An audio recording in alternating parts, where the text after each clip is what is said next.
Get ready, start.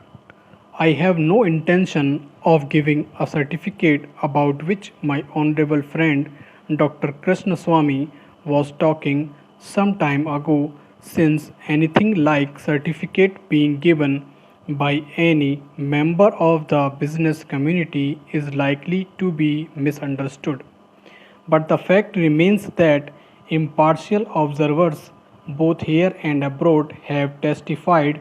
to the soundness and stability of our finances, which have successfully withstood severe stresses and strains of the changing economic factors, both national and international, and for this the fullest possible credit is due to the wise handling of the situation by our present finance minister. There have been criticisms on both sides. Some have described the budget as pro big business, as something which has brought about a boom in the stock exchange, and as something which has brought about satisfaction in the business circles. The facts is that if there has been any satisfaction, it has been due purely to negative features of the budget and not because any positive relief in any direction has been given to business or industry.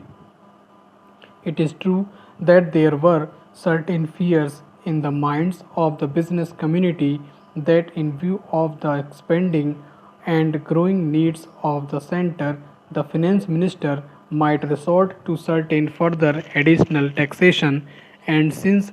those fears were not realized, there has been some slight recovery in certain stock exchanges, but that does not in the least mean that whatever relief and legitimate relief was due to the business and industrial community has received any adequate response from the finance minister. We have got to face the fact that we are at present engaged in the process of development. People who talk about UK and USA conveniently forgot that these are the most highly industrialized countries in the world, and our taxation system, so long as we are engaged in expanding and building our economy, must be adjusted and linked with the requirements of the expanding economy, and should not be compared with the high taxation levels that may be prevalent in UK and USA. Friends have talked about unemployment, but whether the raising of the direct taxation levels will in any way mitigate unemployment is a question that should be considered. If the finance minister gives substantial relief in direct taxation, I think that might lead to an acceleration in the pace of development. So, it is to be considered whether it is relief in taxation which will lead to a reduction of unemployment, or whether it is raising of taxation to the utmost levels which will dry up the resources and channels of capital formation, and thereby not only retard all further development but might also throw the functioning of present industries out of gear. So, my submission is that when the Taxation Inquiry Committee has been appointed, it is only logical to expect that no substantial changes in the taxation structure will be made until the findings of that expert committee are known. Until we know the incidence of taxation in the various sectors of our economy. Now, coming to the question of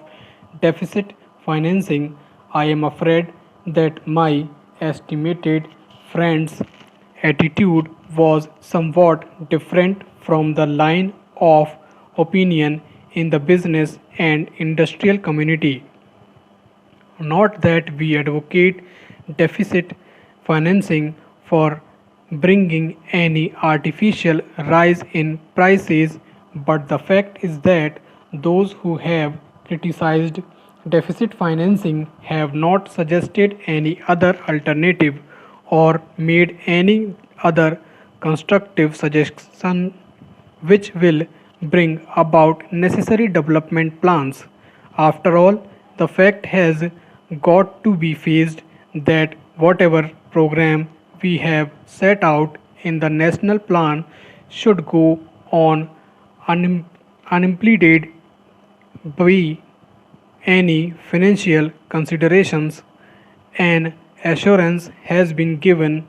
by the finance minister that so far as financial resources are concerned,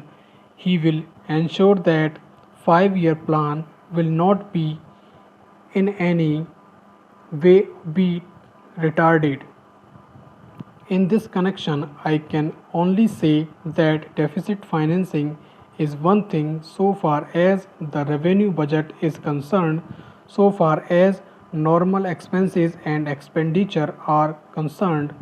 Certainly, nobody would advocate deficit financing, which might be very undesirable, but when it is a question of doing something abnormal, of investing something in productive channels, then certainly some risk has got to be taken, and I think the finance minister has been fully cautious in taking whatever measures he has so far. We know the measures that the government took for contrasting money supply about the end of 1950 and certain other measures adopted which brought about a slump.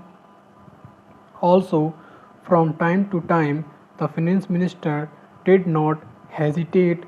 to mop up the surplus, which, as the records would show, has been about rupees 300 crores during the past 4 or 5 years.